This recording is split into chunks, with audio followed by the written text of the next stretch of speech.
Imaginez cela. Une cavalerie lourde fonce sur vous dans un fracas de tonnerre.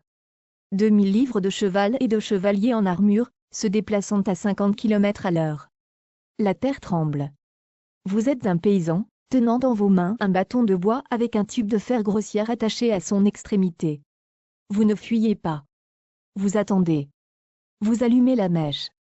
Et puis, un hurlement perçant déchire l'air. Un sifflement. Une balle de plomb traverse le plastron du chevalier comme du papier. Le cheval s'effondre au sol. Le guerrier invincible est mort avant même de toucher la boue. L'arme que vous venez de tirer s'appelle une pichala. En tchèque, cela désigne un instrument de musique émettant un son aigu. C'est l'ancêtre de toutes les armes à feu d'aujourd'hui. Ce mot a voyagé à travers les frontières et les siècles pour devenir un mot qui fait partie de votre vocabulaire aujourd'hui, pistolet. Cette arme n'a pas seulement tué un chevalier, elle a tué tout le Moyen-Âge. Et l'homme qui vous l'a mise entre les mains s'appelait Jean Zizka. Avant de plonger dans ces histoires oubliées de survie et de souffrance, si vous aimez découvrir les vérités cachées de l'histoire, envisagez d'aimer cette vidéo et de vous abonner pour plus de contenus similaires. Et s'il vous plaît, dites-moi dans les commentaires d'où vous nous regardez. Je trouve incroyable que nous explorions ces histoires anciennes ensemble depuis différents coins du monde, connectés à travers le temps et l'espace par notre curiosité commune pour le passé. L'histoire aime les jeunes et les beaux. Alexandre le Grand, Napoléon, Zizka n'était ni l'un ni l'autre. Il entre dans notre histoire comme une épave de 60 ans. Il a déjà perdu un œil, crevé il y a des années, ne laissant sur son visage qu'une tache de peau cicatrisée et plate. C'est un petit noble pauvre de Troknov qui a passé des décennies comme mercenaire, faisant le sale boulot dont les rois étaient trop polis pour parler. Ce n'était pas un héros. C'était un survivant qui connaissait la mathématique cruelle des combats de rue. Mais en l'an 1419, le royaume de Bohême ne cherchait pas un héros. Il cherchait un bourreau. L'Église catholique venait de brûler le réformateur Jean Hus sur le bûcher, déclenchant une révolte religieuse qui menaçait de déchirer l'Europe. L'empereur du Saint-Empire romain germanique Sigismond, surnommé le Renard Rouge, marcha sur Prague avec la pleine bénédiction du pape. Sa mission était simple. Exterminer les hérétiques, brûler les villages, tuer les hommes et réduire la révolte au silence. Sigismond possédait la meilleure armée de toute la chrétienté. Les Hussites avaient des fermiers, des femmes et des prêtres. Cela ressemblait à un massacre inévitable. Mais Zizka voyait ce que l'empereur avait négligé. Il regardait ces paysans terrifiés et ne voyait pas des victimes. Il voyait des ingénieurs. Il voyait une main-d'œuvre capable de transformer des chariots de ferme en forteresses mobiles et des outils de battage en armes de destruction massive. L'épreuve arriva immédiatement. Mars 1420. La bataille de Sudomé.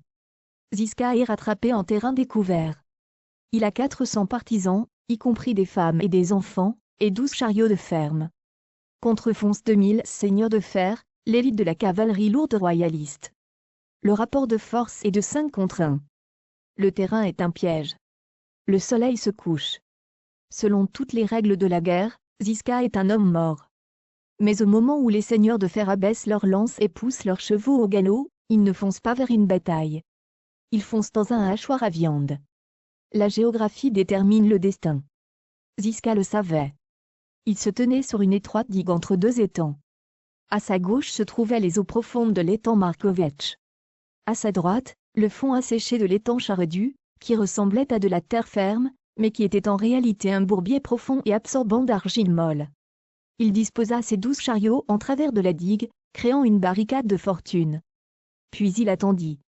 Le commandant royaliste Borislas de Schwamberg regarda cette position et rit. Il voyait une impasse. Il voyait des paysans piégés au bord de l'eau. Les seigneurs de fer ne s'embêtèrent pas avec la stratégie. Ils n'explorèrent pas le terrain. Pourquoi l'auraient-ils fait? Ils étaient les tanks du XVe siècle. Ils abaissèrent leurs visières, ne leur laissant qu'une étroite fente pour voir, et poussèrent leurs chevaux en avant. Ils visaient le fond de l'étang asséché sur l'aile droite avec l'intention de contourner les chariots et de massacrer les hérétiques par derrière. L'attaque commença avec un élan tonitruant. Les sabots déchiraient la terre. Mais dès que les lourds chevaux de guerre touchèrent le fond de l'étang Charedu, la terre les engloutit. L'argile, trompeusement ferme en surface, céda sous eux. L'élan de l'attaque disparut en quelques secondes. Les chevaux s'enfoncèrent jusqu'au ventre et se débattirent, paniqués. Les chevaliers en armure de plate complète, pesant plus de 60 livres, tombèrent de leur selle directement dans la boue. Et à ce moment, le piège se referma. Les femmes hussites avaient fait quelque chose d'étrange avant la bataille. Elles avaient ôté leurs longs voiles et les avaient étalés sur la boue. Pour les chevaliers, cela ressemblait à des déchets ou du linge jeté dans la panique. Mais lorsque les chevaliers démontés tentèrent de patauger dans la vase, les mollets dentelés de leurs éperons se prirent dans le tissu épais. Ils trébuchaient. Ils tombaient face première dans l'argile étouffante. C'était le moment que Ziska avait planifié. Les hussites ne combattaient pas avec des épées. Ils combattaient avec des outils. L'arme principale du paysan tchèque était le fléau, un long bâton en bois avec un lourd battoir ferré attaché par une chaîne. Pendant des générations, il l'avait utilisé pour battre le grain afin de séparer le grain de la paille. Maintenant, il battait des gens. Les paysans se jetèrent sur les chevaliers embourbés. Ils ne visaient pas les fentes de l'armure. Ils n'en avaient pas besoin. Ils faisaient tournoyer les fléaux avec la force centrifuge et abattaient les battoirs de fer sur les coûteux casques allemands. L'impact contondant n'avait pas besoin de percer l'acier pour tuer. Il fracassait les crânes, brisait les cous et transformait les cerveaux à l'intérieur des casques embouillis. Le son n'était pas le cliquetis aigu de l'épée contre l'épée. C'était le craquement humide et sourd du métal broyant les os. Les seigneurs de fer étaient impuissants. Ils ne pouvaient pas se tenir debout dans la boue. Ils ne pouvaient pas balancer leurs longues épées dans cette cohue. Ils furent abattus comme du bétail. À la tombée de la nuit, la fierté de la cavalerie catholique gisait brisée dans la boue. Borislas de Schwamberg, ce commandant arrogant, fut blessé et finalement capturé. Les survivants se retirèrent dans l'obscurité, laissant derrière eux leur dignité et leur mort. Ziska se tenait au milieu de la boucherie. Il ne célébrait pas. Il analysait. Sudomé avait prouvé que le terrain pouvait égaliser les chances, mais il savait qu'il n'aurait pas un marécage à sa disposition chaque fois qu'il aurait besoin de se cacher. Il avait besoin d'un moyen d'emporter la forteresse avec lui. Il regarda les chariots de ferme tachés de sang. Ils avaient tenu la ligne. Ils étaient solides. S'il pouvait les renforcer, les armer et les relier ensemble, il pourrait créer un château portable. Il venait d'imaginer le Wegenbourg. Pour comprendre comment un aveugle a vaincu un empire, nous devons regarder son invention. L'histoire l'appelle le Wegenbourg. Mais appeler cette machine un chariot, c'est comme appeler un tank moderne une automobile. Ziska prit un chariot de ferme tchèque standard et militarisa chaque centimètre. Il renforça les flancs avec d'épaisses planches de chêne, créant un bouclier balistique capable d'arrêter les carreaux d'arbalète et les premiers tirs d'armes à feu. En dessous, il suspendit de lourdes chaînes qui traînaient jusqu'au sol pour empêcher l'infanterie ennemie de passer sous le chariot et de couper les jarrets des chevaux.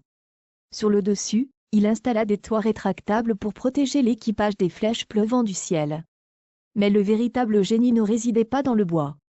Il résidait dans l'équipage. Chaque chariot n'était pas seulement un véhicule. C'était une unité tactique. Un peloton de 18 à 20 spécialistes avec des tâches précises. Il y avait un conducteur. 2 pavoyers armés portant de grands boucliers pour couvrir ceux qui rechargeaient. 6 arbalétriers, 2 tireurs de pichala, 4 fléaux et 2 lanciers. Ce n'était pas une foule. C'était une chaîne de montage de la mort. Ziska les entraînait jusqu'à ce qu'ils fonctionnent comme un seul organisme. Quand l'ennemi attaquait, les arbalétriers et les tireurs de pichala tiraient par salve.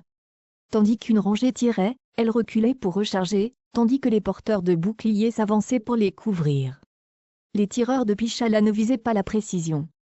Ils visaient le bruit et le chaos pour effrayer les chevaux ennemis. Et puis il y avait l'artillerie. Ziska monta de petits canons sur des chariots placés entre les autres chariots de la forteresse.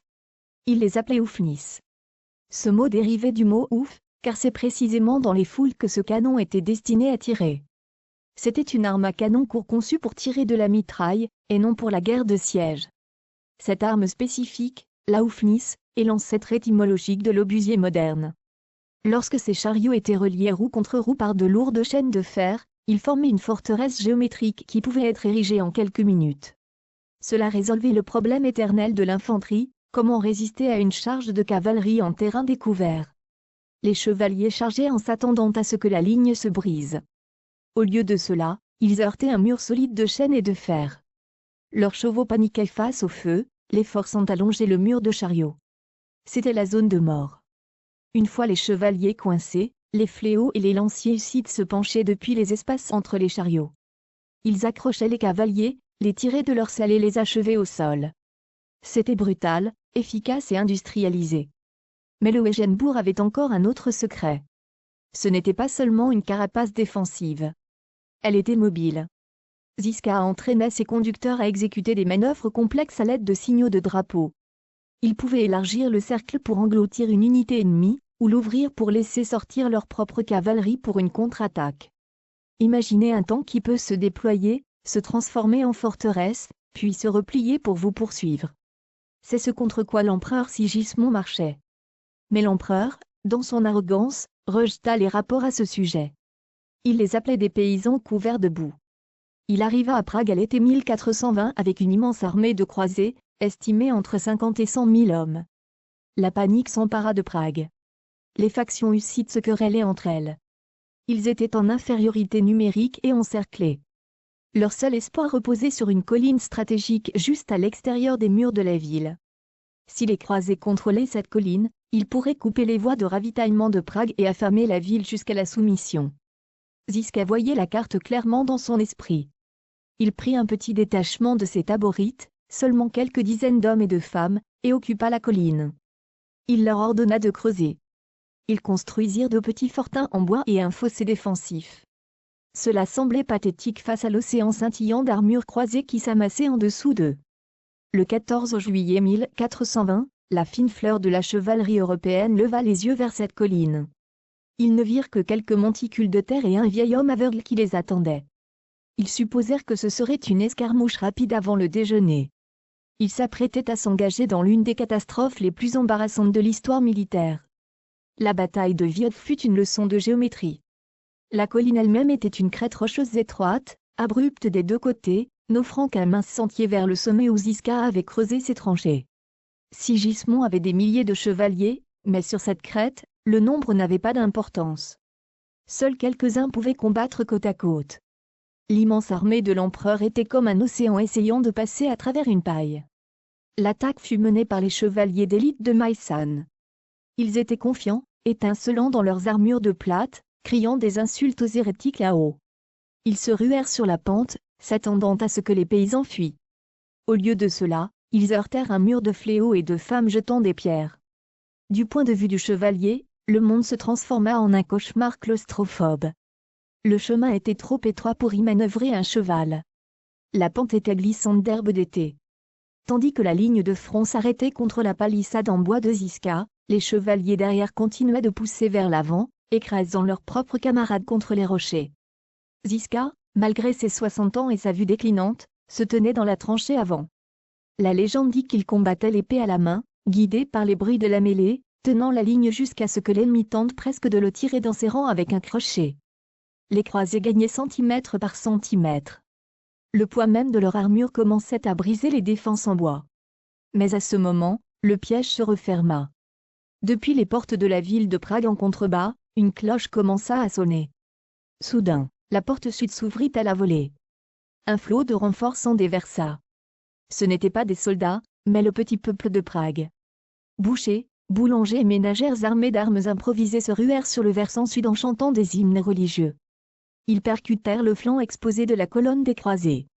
La panique est contagieuse, les chevaliers à l'arrière, voyant une foule hurlante les charger, crurent être encerclés par une armée immense. Ils se retournèrent pour fuir, mais le chemin était bloqué par leurs propres hommes poussant vers le haut. La retraite se transforma en débandade. Les chevaux se cabrèrent et tombèrent des falaises abruptes avec leurs cavaliers. Des hommes en armure lourde dévalèrent les pentes rocheuses comme des pierres, se brisant les membres avant d'atteindre le fond. L'empereur Sigismond regarda depuis une colline lointaine sa croisade invincible s'évaporer. Il vit sa cavalerie d'élite se piétiner à mort pour échapper à quelques dizaines de paysans. Le coup psychologique fut dévastateur. Le renard rouge comprit que ce n'étaient pas de simples rebelles. C'étaient des fanatiques qui combattaient avec une férocité que les mercenaires ne pouvaient égaler. Sigismond retira son armée. Il se fit couronner roi de Bohême à la hâte lors d'une cérémonie dans la cathédrale Saint-Guy voisine, juste pour sauver la face. Et puis il s'enfuit du pays. Le siège de Prague était brisé. La victoire de Viot changea tout. Elle cimenta le statut de Ziska non seulement comme commandant, mais comme figure sainte. Les Hussites croyaient que Dieu lui-même guidait sa lame. Mais la guerre était loin d'être terminée. La politique interne de la rébellion devenait sanglante. Alors que l'ennemi extérieur reculait, les ennemis intérieurs, les factions, la cupidité et les disputes théologiques commencèrent à se faire entendre. Et pour Ziska, l'obscurité personnelle allait devenir absolue. Il avait défié les rois et les empereurs, mais il ne pouvait pas défier la biologie. Il lui restait un dernier œil, et le destin le visait. Lors d'un siège mineur du château de Rabi en 1421, une flèche perdue, ou peut-être un éclat de bois d'un poirier touché par un boulet de canon, le trouva. Elle frappa son œil valide restant.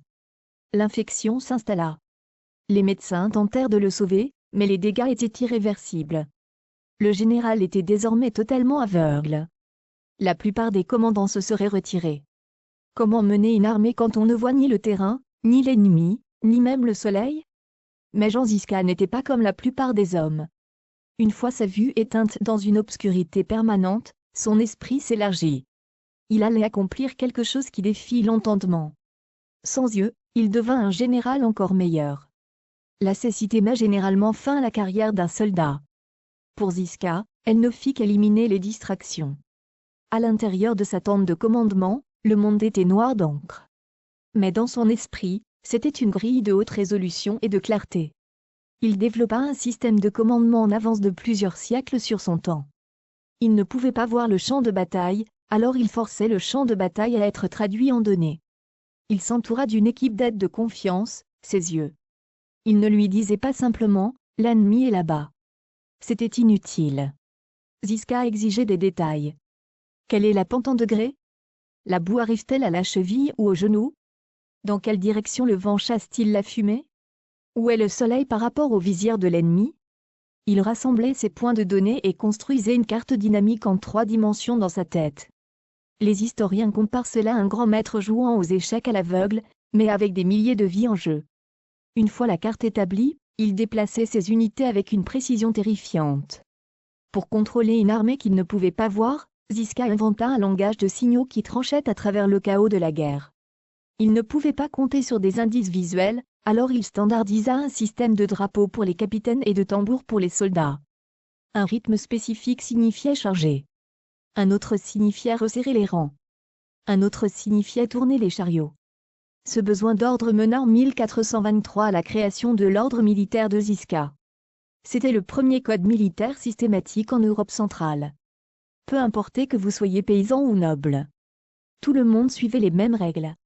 Vol, mort. Désobéissance, mort. Quitter la formation pour piller, mort. Il transforma une foule religieuse chaotique en une machine professionnelle fonctionnant avec la synchronisation d'une horloge. Les soldats cessèrent d'être des individus. Ils devinrent les membres du général aveugle. Quand il pointait un doigt dans l'obscurité de sa tente, 1 millier d'hommes bougeaient dans la lumière. Cette discipline allait cependant être mise à l'épreuve contre l'impossible. À la fin de l'année 1421, l'empereur Sigismond revint. Il amena une nouvelle armée immense de cavalerie hongroise et de mercenaires allemands vers la ville de Kutnaura. Ce n'était pas un siège, c'était un piège. Kutnaura était la capitale de l'argent en Europe. Les mineurs étaient des catholiques allemands et détestaient les Hussites. Ziska amena son armée vers la ville, pensant y trouver une position défendable. Au lieu de cela, il marcha vers une trahison. Les mineurs allemands à l'intérieur de la ville massacrèrent la garnison hussite et ouvrirent les portes à l'armée de Sigismond. Simultanément, l'armée impériale encercla le camp de Ziska de l'extérieur. Le général aveugle était piégé. Il avait le dos contre les murs ennemis de la ville et devant lui se trouvait la force écrasante de l'empereur. Il était totalement encerclé. Pas de nourriture, pas de renfort, le gel. Sigismond se frottait les mains de joie. Il avait enfin coincé le chien aveugle. Il décida de ne pas attaquer immédiatement. Il laisserait le froid et la faim travailler pour lui. Il croyait que les Hussites se rendraient avant le matin. Il avait tort. Ziska ne planifiait pas de capitulation. Il calculait la trajectoire d'un boulet de canon. Pendant que Ziska était assis dans sa tente, une horreur se déroulait à l'intérieur des murs de la ville. Les mineurs allemands de Kutnaura ne faisaient pas que tuer les Hussites. Ils s'en débarrassaient.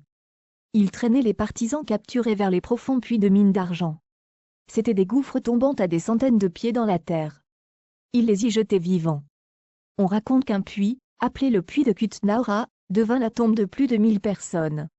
Les cris résonnants de l'obscurité servaient d'avertissement sinistre. Se rendre signifiait une mort longue et sombre. Dehors, la température chutait. L'armée de Sigismond resserrait l'étau. L'empereur alla se coucher au chaud et en confiance, croyant que le chien aveugle était enfin en cage. Il s'attendait à une négociation désespérée au matin. Il se réveilla dans une apocalypse. Ziska fit la seule chose qu'une armée défensive n'est jamais censée faire. Il attaqua. Mais il n'envoya pas d'hommes à l'assaut avec des épées. Il changea la géométrie de la forteresse de chariots. Au lieu d'un cercle défensif statique, il ordonna aux chariots de former une colonne parallèle, un couloir mobile de bois et de fer.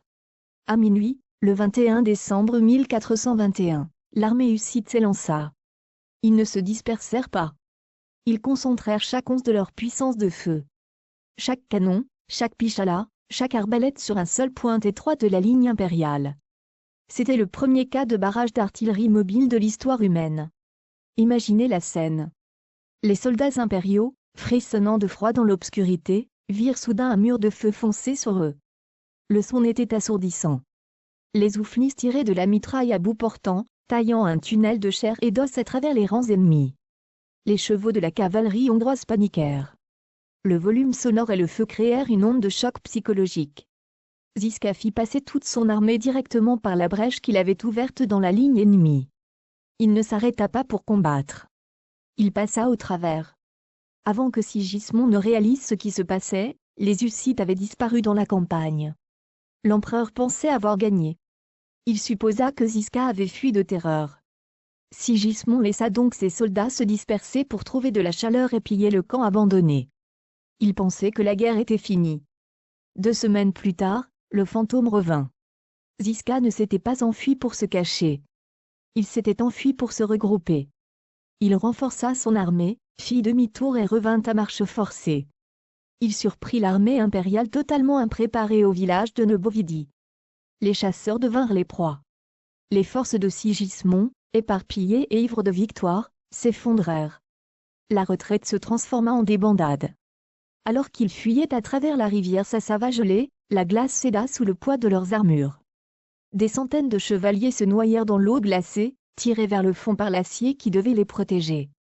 Ziska n'avait pas seulement échappé au piège. Il l'avait transformé en tombeau pour ses ennemis. La victoire est dangereuse. Une fois l'ennemi extérieur disparu, les couteaux intérieurs apparaissent. Après que l'empereur Sigismond eut été repoussé, le mouvement hussite commença à se fracturer.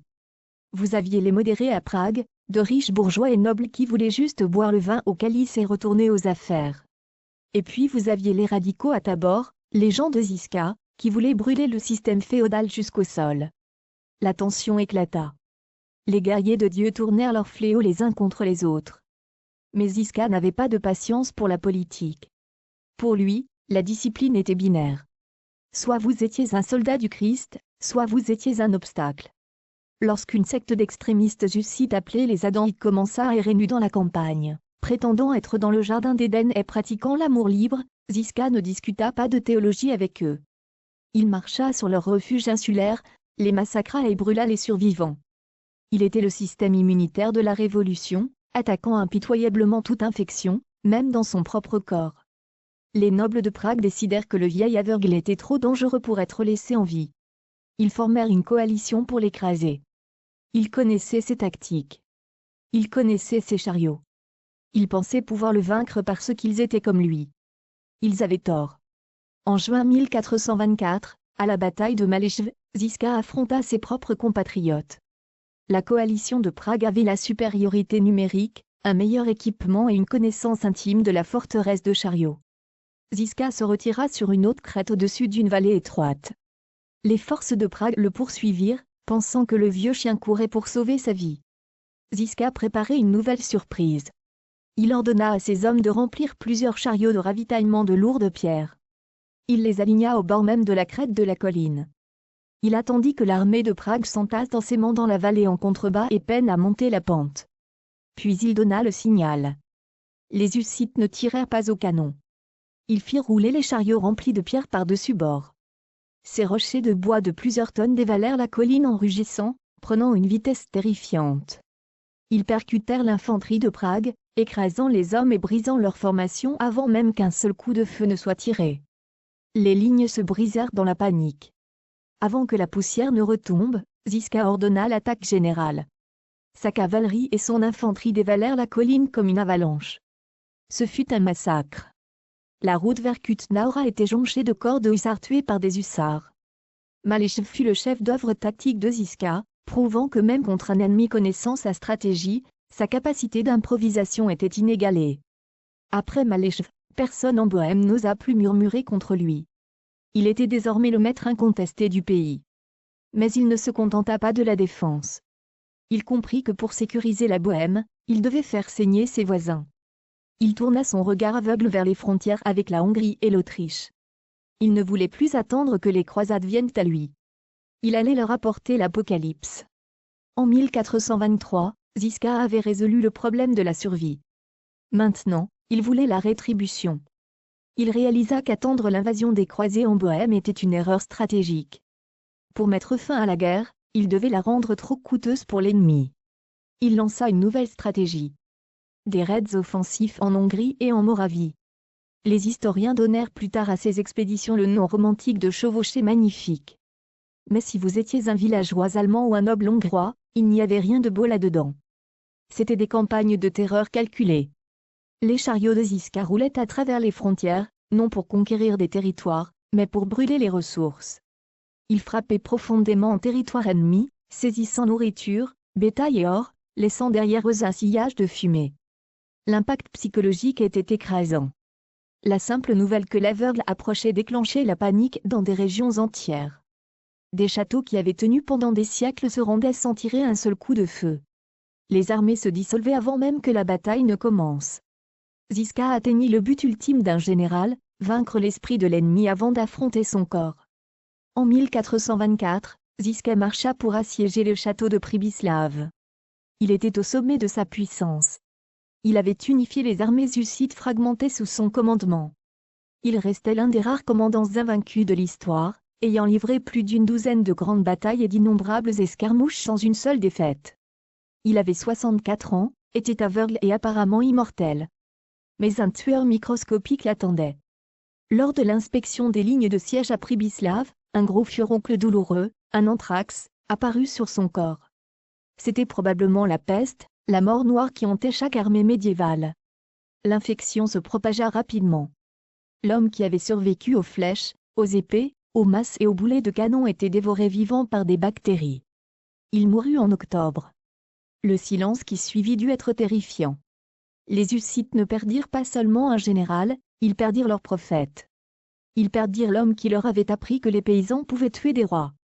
Dans leur chagrin, ces soldats firent quelque chose de déchirant. Ils se renommèrent officiellement. Ils n'étaient plus seulement des taborites. Ils s'appelèrent les orphelins. Ils se sentaient abandonnés par leur père. Cependant, Žižka leur laissa une dernière instruction. C'était un ordre si grotesque, si imprégné de symbolisme brut, qu'il brouillait la ligne entre l'histoire et le mythe. Il aurait ordonné que sa peau soit écorchée et tendue sur un tambour géant. Il voulait continuer à mener l'attaque. Il voulait que ses ennemis entendent sa voix, le grondement du tambour, et tremblent même après sa mort. Le 14 août 1431. 7 ans s'étaient écoulés depuis les morts de Žižka. Le pape déclara la 5e croisade. Cette fois, ils sont sûrs de la victoire. Le sorcier aveugle pourrit en terre. Les hussites sont des orphelins sans chef. Une immense armée impériale dirigée par le cardinal Julien Cesarini, comptant plus de 100 000 hommes, franchit la frontière tchèque près de la ville de Domažlice. Ils sont confiants. Ils sont nombreux. Ils sont bruyants. Mais dès qu'ils pénètrent dans les profondes forêts tchèques, un son étrange commence à se répandre entre les arbres. Ce n'est pas le cliquetis de l'acier. Ce n'est pas le rugissement des canons. C'est un chant. Des milliers de voix scandent de manière synchronisée et profonde une mélodie basse et menaçante. C'est le choral hussite, qui sont les guerriers de Dieu et de sa loi. Pour les esprits superstitieux des chevaliers allemands, ce n'était pas juste une chanson. C'était une incantation. À mesure que le choral s'intensifiait, un grondement mécanique rythmé s'y joignit. La terre commença à trembler. C'était le son de centaines de chariots ferrés roulant sur la terre dure. Boum, Boum, boum. Et alors la panique s'installa. La légende dit que les croisés ne virent même pas l'armée hussite. Ils n'entendirent que le son. Dans leurs esprits, l'esprit de Jean Zisca s'était levé de l'enfer pour mener l'attaque. Le mythe du tambour en peau humaine jouait sur la corde de leurs peurs les plus profondes. L'idée que le général aveugle battait le rythme de leur mort. Une psychose collective balaya les rangs impériaux. Des chevaliers expérimentés, des hommes qui avaient combattu dans des dizaines de batailles, commencèrent à suer.